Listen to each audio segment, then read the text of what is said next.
sell saffron on the black market. Welcome to another soft white underbelly. This is going to be... You only write dramatic. You don't have a funny bone in you. I don't. I do have a funny bone in me. It's called the humorous. We all have it, unless you're in a terrible accident. If you lose your humorous, you're not funny. I have a friend who's a doctor. Yeah. It's actually a veterinarian. I don't know if that counts as a doctor. Totally counts as a doctor. It's actually like a veterinary dentist. Counts less. I have no respect for veterinary dentistry. How's that for a hot take? It's a hyper niche industry. Actually, like my friend who's a doctor is only a He's veterinary dentist for the canine teeth. They shouldn't be called veterinarians. They should be called doctors. I said it. Noah Salzman is a film writer and director, currently touring the country with his debut film, Clocked. Noah has told me off-screen many times about how he knows writers that work for Netflix, let's say, and they have to hit certain beats in order for those shows to work on camera. For example, every show has to end with a cliffhanger that brings you into the next episode. However, this does not limit the types of stories that Noah wants to tell. He dives deep into the research and is extremely authentic with each story that he tells. I hope that's the biggest thing you take away from this interview, how his creative writing process can be applied to really any business that you want to create. Now, here's my interview with Noah Salzman. So, what's your name and what do you do? My name is Noah Salzman, and I am a writer-director of film. I've been lucky enough to have been able to have this be my career thus far. It's been a long journey, and in this industry, it's definitely more of a war of attrition than I would say it is luck. I mean, there's definitely talent involved, but a lot of people, if they don't, hit it big in their first year or two in the industry, they think that all hope is lost. But really, it's about just sticking through. If you're really passionate about whatever your industry is, it's about trying to just push ahead and knowing that if you stay in it long enough and your passion is consistent, then you will make it at some point. So, how old were you when you first wrote your first script? And how many scripts have you written to date? Okay, so my first script I ever wrote was actually a full-length feature film, like 100-page R-rated comedy that I wrote as extra credit for my 8th grade English class. Yeah. Oh, and to answer your other question, I've written 11 feature films, and I'm currently working on my 12th. How long does it take, on average, to write a feature film, and what does your process look like? On assignment before, the fastest I've written a feature is 9 weeks, and then on average, I'd say it probably takes me about between 3 and 5.5 to 6 months to write a full script. Now, there's a couple different ways that you've made money throughout your career, whether it's making a film or being paid to write a film. How do you navigate your priorities in terms of what your next project should be? So I'm very much of the belief that if you write something with the intent of it purely being to sell, or like, ooh, I want to write the next Matrix, I want to write the next Thor, I want to write the next thing, it's going to be much harder for you to be engaged and interested in the writing process if it's not something that you personally have a stake in, or something that you personally came up with your creativity, your drive, and your heart. I think a lot of people can tell when you've written something or when you produce something that is made for money rather than for your innate creative interests. What are the ups and downs that you encounter while doing research for one of your films? Wow. All right. So I would say research is a humongous part of my industry. It's also probably one of my favorite parts of the industry. The downsides are sometimes you go down a rabbit hole, just like you would if you're doing any search. You start off and I want to learn how to be a dentist, and then you end up on who is Danny DeVito's wife? It goes, you never know where you're gonna end up in the rabbit hole, but you learn a lot. And through all of my scripts, I usually tend to have a focus on a social issue of some sort. So I learn a ton, and that's helpful for just general conversation as well, and makes me a more empathetic person. So it definitely pays to have a wide skill set and understanding of how the world works as a writer. It's not just about being a good writer, right? So what are other skills that you've picked up that aren't necessarily just research, but because you've done the research on this, now you're capable of doing it, or it's expanded your horizons and maybe created a side passion? Great listening skills listening has become a insanely important and valuable skill that I have developed. My empathy has gone through the roof for people of all careers, of all backgrounds. I think learning so much about different jobs across the world, different people, different cultures has made me want to explore the world more. It's made me want to know more people, and it's just fostered my creativity and made me want to develop my skills in this field far more. Yeah. So, for someone like you to advertise your skills, like how does one become a movie writer within like the industry? I mean, that's where I just figured that out. Only recently did I get my first manager, and that's off of the scripts that I wrote because I was passionate about it. I didn't get a manager because I wrote things with the intention of being like, wow, a manager would really love this. If you can't talk about the story that you've written with passion, then no one else is going to be passionate about it. You can't expect other people to have more vision for you than you do for yourself. You want to write because you just like writing. Maybe you write every single day. I know, fun fact. Yeah, you can't force creativity.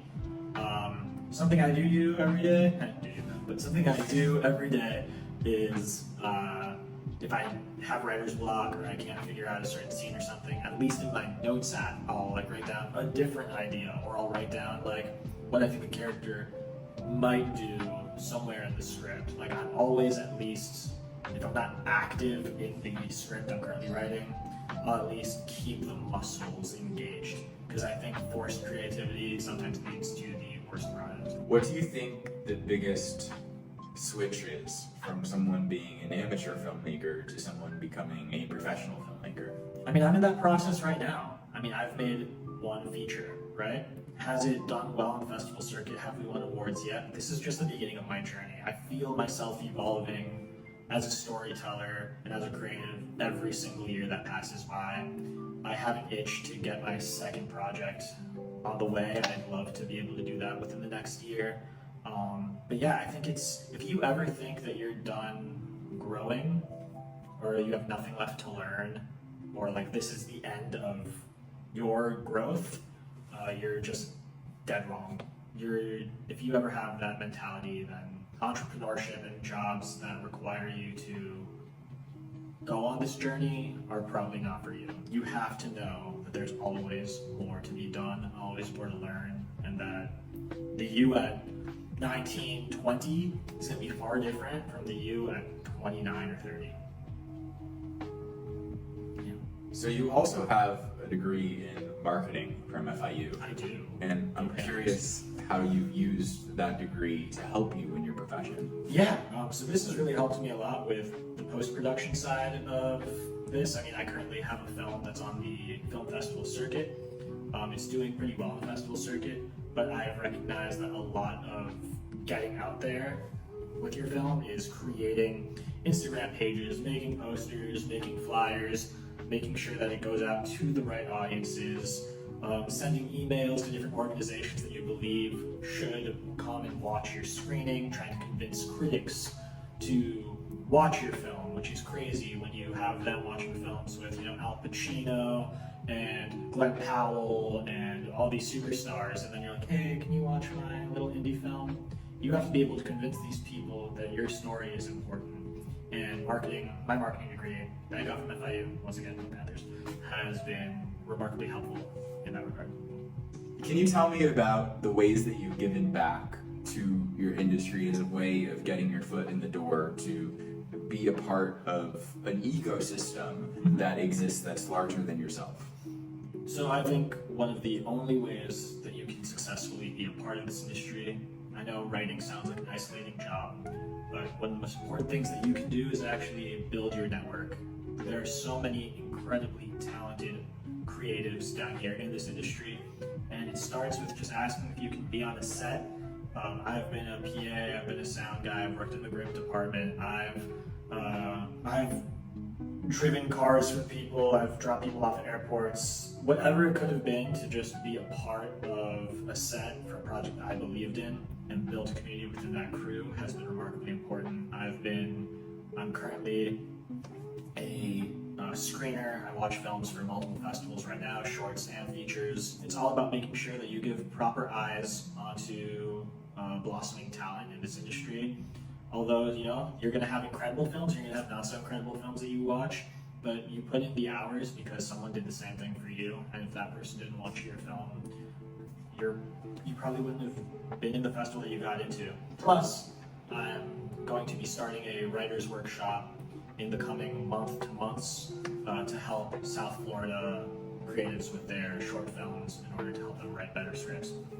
Now, one thing that you do really well is you write films that have a certain social commentary. And some of the best known films, like Moonlight, to come out of Miami, have social commentary. How do you find real, authentic voices that need to be heard to speak to Miami's culture in order to then further your career, but do it in an authentic way? The only way to do that is through collaboration. I truly find this to be you can't do this alone. No matter if you make a film, you're at least gonna have a team of two, So you need to have the trust in the people that you hire. You need to have ethical and important casting practices that make sure that you are getting people for the role that can tell the story properly. I think that once you cast someone as one of your characters, you have passed the torch on to them as that character. You are no longer the god of that character. That character now has a life. That character is now infused with the DNA of the person who is cast in it. So you have to allow them and trust them to make choices that make that role more authentic. So, before you were a professional screenwriter and you were just starting out writing your films, we actually teamed up in duo in speech and debate. That's correct. And then we went on to Villain Theater where we did improv. Yes. And we made a couple sketches together. We've been together for a very long time. Yeah. No Yes. ring yet, but Yeah. one day maybe. Crossing fingers. And we've written tons of sketches that never made it to production, but there were nights where we just spent time on a laptop being like, wouldn't it be cool if Cookie Monster were It was a contestant on fucking Hell's Kitchen. Yeah. And so, I just want to speak to a little bit of our journey and how comedy and things that have created, socialization for us and grown our friendship and how that has contributed to your career. Yeah, we started Speech and Debate and we were in duos and we thought it'd be hilarious if we did a duo from a scene in Step Brothers in front of an audience, in front of judges. And although they... Is it Pan or Pam? No, P-A-M. it's two, I think the problem is it's two M's. Like the flute lady. No, that's Pan. Yeah. So we did that in front of an audience and judges. And did they like it? Did we win anything for that? No. Did we have a great time doing that?